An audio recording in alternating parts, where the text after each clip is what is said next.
नमस्कार दोस्तों, एक बार फिर से स्वागत है आपका द करियर्स अकेडमी मुरैना में। आइए हम आज के करंट अफेयर के प्रश्नों को देखते हैं। पहले हम कल के जो मोस्ट प्रश्न है एक बार उनका रिवीजन कर लेते हैं। हाल ही में भारत ने किस देश के लिए $200 मिलियन लाइन ऑफ क्रेडिट की घोषणा की है? तो ये किर्गिस्तान के लिए घोषणा की गई है।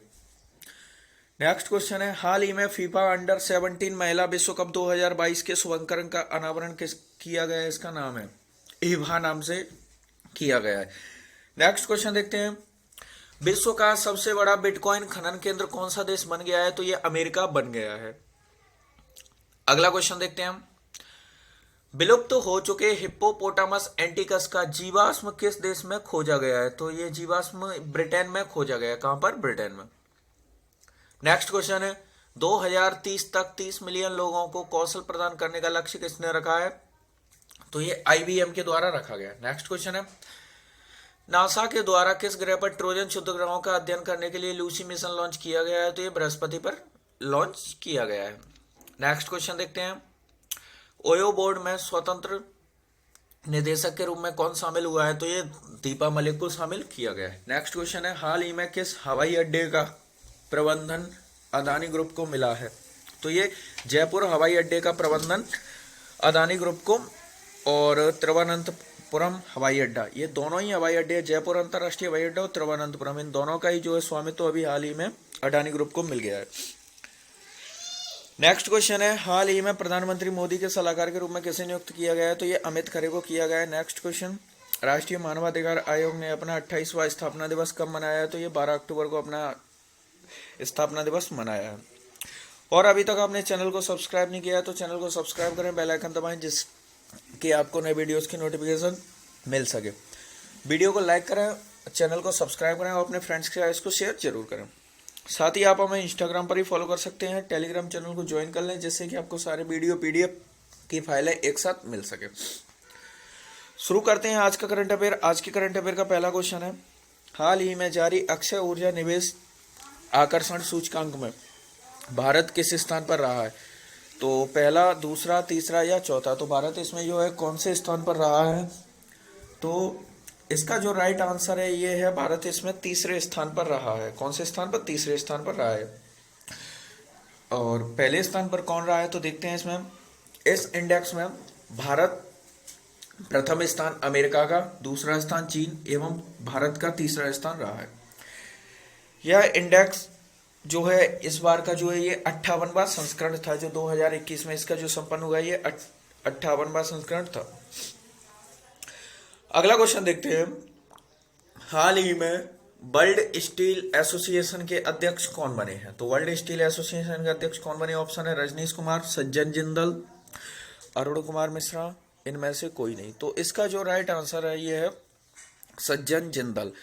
हाल ही में जो सज्जन जिंदल हैं ये वर्ल्ड स्टील एसोसिएशन के अध्यक्ष बनाए गए हैं।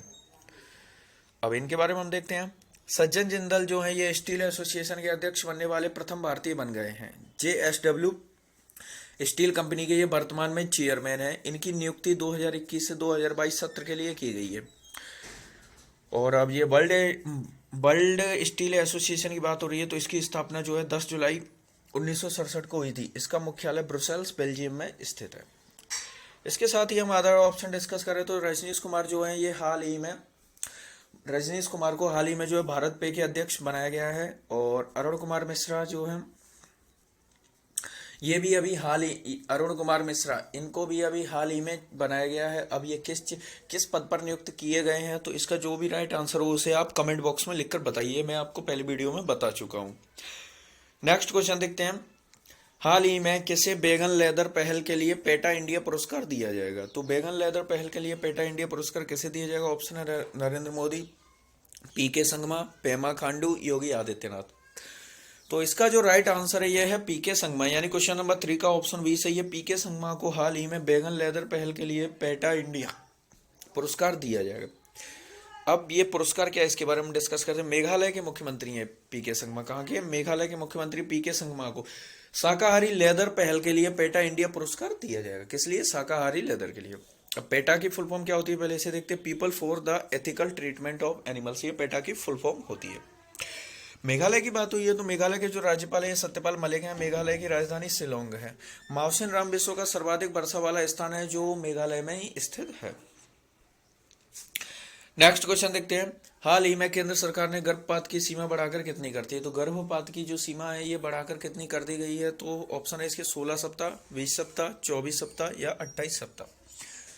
इसका जो राइट आंसर है ये है 24 सप्ताह, यानी क्वेश्चन नंबर 4 का ऑप्शन सी है। हाल ही में जो गर्भपात की सीमा को बढ़ाकर ये 24 सप्ताह कर दिया गया। तो इससे पहले कितनी थी? अब इससे पहले अब तक जो है ये 20 सप्ताह इसकी जो है गर्भपात की सीमा थी, यानी कि जो गर्भपात है 20 सप्ताह तक कराया जा सकता है। और इसके बाद जो है करवाने के लिए जो है अदालत से यानी कि कोर्ट से जो है विशेष अनुमति लेनी पड़ती थी। वो भी विशेष स्थितियों में, जब यदि मान लीजिए पेशेंट की स्थिति बहुत ज़्यादा गंभीर है और ऐसी अवस्था में, तो इसके लिए जो कोर्ट से विशेष अनुमति लेनी पड़ती थी उसके साथ ही। अब क्या किया गया है कि 24 सप्ताह तक इसका गर्भपात की जो सीमा बढ़ा दी गई है, लेकिन ये भी विशिष्ट डॉक्टरों की सलाह पर ही इसको भी करवाया जा सकता है। तो इसका जो राइट आंसर ये है 24 सप्ताह। अगला क्वेश्चन देखते हैं हम। हाल ही में सितंबर माह में भारत की खुदरा मुद्रास्फीति रेट घटकर कितनी हो गई है? तो भारत खुदरा मुद्रास्फीति रेट कितनी हो गई है? ऑप्शन है 3.45%, 4.35%, 4% या 5%। तो इसका जो राइट आंसर है ये है 4.35%, यानी क्वेश्चन नंबर 5 का ऑप्शन बी सही है। तो भारत की जो खुदरा मुद्रास्फीति रेट जो है घटकर अभी हाल ही में 4.35% हो गई है। और भारत की जो रेपो रेट की बात करें तो भारत की जो रेपो रेट है वो वर्तमान में 4% है, और भारत की रिवर्स रेपो रेट जो है ये 3.75% है। तो इतनी पॉइंट ये चीज़ें आप इसकी रिलेट रख सकते हैं। नेक्स्ट क्वेश्चन देखते हैं हम। हाल ही में जारी ग्लोबल हंगर इंडेक्स में भारत किस स्थान पर रहा है? वैश्विक भूख सूचकांक, इसका हिंदी अर्थ निकलेगा वैश्विक भूख सूचकांक में भारत किस स्थान पर रहा है? ऑप्शन है 116, 101, 107 और 94। इसका जो राइट आंसर यह है 101, यानी क्वेश्चन नंबर 6 का ऑप्शन बी सही है। हाल ही में जो ग्लोबल हंगर इंडेक्स जारी किया गया इसमें भारत 101वें स्थान पर रहा है, यानी कि भारत की स्थिति बहुत ही ज्यादा खराब आई है इस बार। यह जो इंडेक्स है कंसर्न वर्ल्ड वाइड आयरलैंड की कंपनी और बेल्ट हंगर हेल्प जर्मनी द्वारा, इन दोनों ने संयुक्त रूप से इस इंडेक्स को जारी किया है। इस इंडेक्स में 116 देशों को शामिल किया गया था, जिसमें से भारत 101वें स्थान पर, यानी 116 देशों में से 101 स्थान पर है भारत अभी। पिछली बार भारत का स्थान 107 देशों में 94 था और इस बार 116 में 101 आया है। इस इंडेक्स में नेपाल 76वें स्थान पर है, बांग्लादेश 76वें स्थान पर है, पाकिस्तान 92वें स्थान पर है और भारत की स्थिति 101 है। यानी कि हम कह सकते हैं इस बार इस इंडेक्स में भारत की जो स्थिति है जो पड़ोसी देशों से भी बहुत ज़्यादा खराब आई है। तो यानी कि ये भारत इस इंडेक्स के साथ भारत उस लिस्ट में शामिल हो गया है जिन देशों में जो भुखमरी की समस्या बहुत अति गंभीर है, यानी कि भारत की भी काउंटिंग उन्हीं देशों में हो चुकी है। नेक्स्ट क्वेश्चन देखते हैं हम। हाल ही में विश्व छात्र दिवस कब मनाया गया है? तो विश्व छात्र दिवस कब मनाया गया? ऑप्शन है 13 अक्टूबर, 14 अक्टूबर या 15 अक्टूबर। तो और इनमें से कोई नहीं। तो इसका जो राइट आंसर है ये है हाल ही में जो 15 अक्टूबर को विश्व छात्र दिवस मनाया गया, यानी क्वेश्चन नंबर 7 का ऑप्शन सी सही है। 15 अक्टूबर को विश्व छात्र दिवस के रूप में मनाया गया है। अब ये क्यों मनाया जाता है इसके बारे में हम देखते हैं। विश्व छात्र दिवस 15 अक्टूबर को पूर्व राष्ट्रपति एपीजे अब्दुल कलाम की जयंती पर मनाया जाता है, यानी कि उनकी जो जयंती होती है इस दिन 15 अक्टूबर को, इसीलिए ये जो है विश्व छात्र दिवस के रूप में मनाया जाता है। इसको मनाने की जो शुरुआत है ये 2010 से की गई है। और 15 अक्टूबर का एक और इम्पोर्टेंट डे भी आता है। 15 अक्टूबर को अंतर्राष्ट्रीय ग्रामीण महिला दिवस के रूप में भी मनाया जाता है, यानी कि ये दोनों ही जो है ये 15 अक्टूबर को ही मनाए जाते हैं, इंपॉर्टेंट डे हैं, तो दोनों ही आप याद रखें। अब जब यहाँ पर एपीजे अब्दुल कलाम की जयंती की बात हुई है तो आप लोगों को ये बताना है कि जो एपीजे अब्दुल कलाम पूर्व राष्ट्रपति हैं भारत के कौन से नंबर के राष्ट्रपति रहे हैं और इनका कार्यकाल कब से कब तक रहा है, ये सारी चीज़ें आपको कमेंट बॉक्स में डिटेल के साथ लिखना है। नेक्स्ट क्वेश्चन देखते हैं हम। हाल ही में केंद्र सरकार ने राष्ट्रीय बाल अधिकार संरक्षण आयोग का अध्यक्ष किसे चुना है? तो राष्ट्रीय बाल अधिकार संरक्षण आयोग का अध्यक्ष किसे चुना है? ऑप्शन है इकबाल सिंह लालपुरा, प्रियंक कानूनगो, रेखा शर्मा, इनमें से कोई नहीं। तो इसका जो राइट आंसर है यह है प्रियंक कानूनगो, यानी क्वेश्चन नंबर 8 का ऑप्शन बी सही है।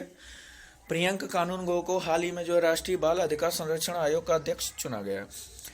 अब अदर ऑप्शन डिस्कस करें तो इकबाल सिंह लालपुरा जो है ये हाल ही में जो सिख हैं ये इनको जो अल्पसंख्यक आयोग का अध्यक्ष चुना गया है। कौन है ये अल्पसंख्यक आयोग के अध्यक्ष? इकबाल सिंह लालपुरा। रेखा शर्मा की बात करें तो रेखा शर्मा राष्ट्रीय महिला आयोग की अध्यक्ष हैं। और प्रियंका कानूनगो की बात हम बात कर ही चुके हैं, राष्ट्रीय बाल अधिकार संरक्षण आयोग के अध्यक्ष चुने गए हैं। तो ये सारे पॉइंट आप इनसे रिलेट रख सकते हैं। प्रियंका कानूनगो को पुनः दूसरे कार्यकाल के लिए राष्ट्रीय बाल अधिकार संरक्षण आयोग का अध्यक्ष चुना गया है, यानी कि ये पुनः दूसरे कार्यकाल के लिए नियुक्त किए गए हैं। इस आयोग में एक व्यक्ति को 2 बार अध्यक्ष के रूप में चुना जा सकता है। इस आयोग में एक अध्यक्ष और 6 अन्य सदस्य होते हैं। और तो एक जो अध्यक्ष की हम बात कर ही चुके हैं, प्रियंका कानूनगो है। 6 सदस्यों का नाम हमारे लिए इंपॉर्टेंट नहीं, बस हम इतना याद रख सकते हैं इससे कि इसमें जो 6 सदस्यों में 2 महिला और 4 पुरुष सदस्य हो सकते हैं, यानी 2 महिला सदस्य अनिवार्य हैं।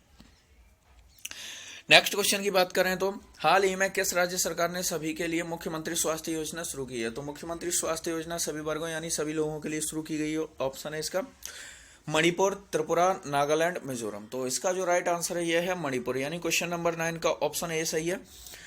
हाल ही में जो है मणिपुर सरकार के द्वारा मुख्यमंत्री स्वास्थ्य योजना जो है शुरू की गई है, मणिपुर के मुख्यमंत्री के द्वारा शुरू की गई है। मणिपुर की बात हुई है, इसके बारे में हम डिस्कस कर लेते हैं। मणिपुर के जो राज्यपाल हैं गंगा प्रसाद है। कौन है? गंगा प्रसाद राज्यपाल है। मणिपुर के जो मुख्यमंत्री हैं ये एन बीरेन सिंह है। मणिपुर की राजधानी इम्फाल है। तामेंगलोंग संतरे जो मणिपुर के, इनको हाल ही में जीआई टैग मिला है। मणिपुर का लोक नृत्य मणिपुरी है। तैरता हुआ अभ्यारण्य केबुल लामजाओ मणिपुर में स्थित है। गो टू हिल्स 2.0 अभियान, ये 2.0 अभियान जो है मणिपुर सरकार के द्वारा शुरू किया गया। मीराबाई चानू को हाल ही में जो है एएसपी बनाया गया है, जो सिल्वर मेडलिस्ट है। हाल ही में जो टोक्यो ओलंपिक 2020 की सिल्वर मेडलिस्ट है मीराबाई चानू, इन्हें एएसपी के पद पर नियुक्त किया गया। भारत का जो बेस्ट पुलिस स्टेशन है ये मणिपुर में ही स्थित है। और इस पुलिस स्टेशन का नाम क्या है, यदि आपको पता है तो उसे आप कमेंट बॉक्स में जरूर लिखिए। देखिए, कमेंट बॉक्स में लिखने से क्या हो जाता है, ऐसा कुछ नहीं है। ये चीज़ें मैं इसलिए आपसे बोलता हूँ कि जिन चीज़ों, जैसे कि जो चीज़ें आपको नहीं पता है तो आप उनको एक बार जरूर रिवीजन करें और लिखोगे तो आपको वो चीज़ याद भी बनी रहेगी। नेक्स्ट क्वेश्चन देखते हैं।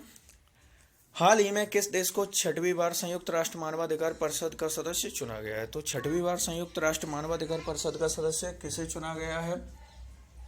ऑप्शन है इसके ब्राजील, भारत, इजराइल, जापान। तो इसका जो राइट आंसर है ये है अपना देश भारत, यानी क्वेश्चन नंबर 10 का ऑप्शन बी सही है। हाल ही में जो है भारत को 6वीं बार संयुक्त राष्ट्र मानवाधिकार परिषद के अध्यक्ष के रूप में चुना गया है भारत को। भारत का जो कार्यकाल है इसमें सदस्य के रूप में 2022 से 2024 तक 2 वर्ष के लिए रहेगा। यूएनएचआरसी का मुख्यालय जो है, इसका मुख्यालय जो है जेनेवा स्विट्जरलैंड में स्थित है। इस मतदान में कुल 47 सदस्य देश शामिल होते हैं, यानी कि हर बार जो है 47 देश, जैसे कि इस बार जो 47 देश शामिल हुए, अगली बार किसी और अन्य 47 को शामिल किया जाएगा, यानी कि इसमें मतदान में कुल 47 सदस्य ही शामिल होते हैं। और भारत ने इस बार जो है भारी बहुमत के साथ इसमें जीत हासिल की है, यानी कि भारत के लिए एक बहुत ही अच्छा समय है। और भारत इस समय जो है अंतर्राष्ट्रीय सुरक्षा परिषद का भी सदस्य है और 2022 से यानी कि अगले साल से जो है भारत इसका भी सदस्य बन जाएगा। तो ये भारत के लिए काफी अच्छा अचीवमेंट है इस समय।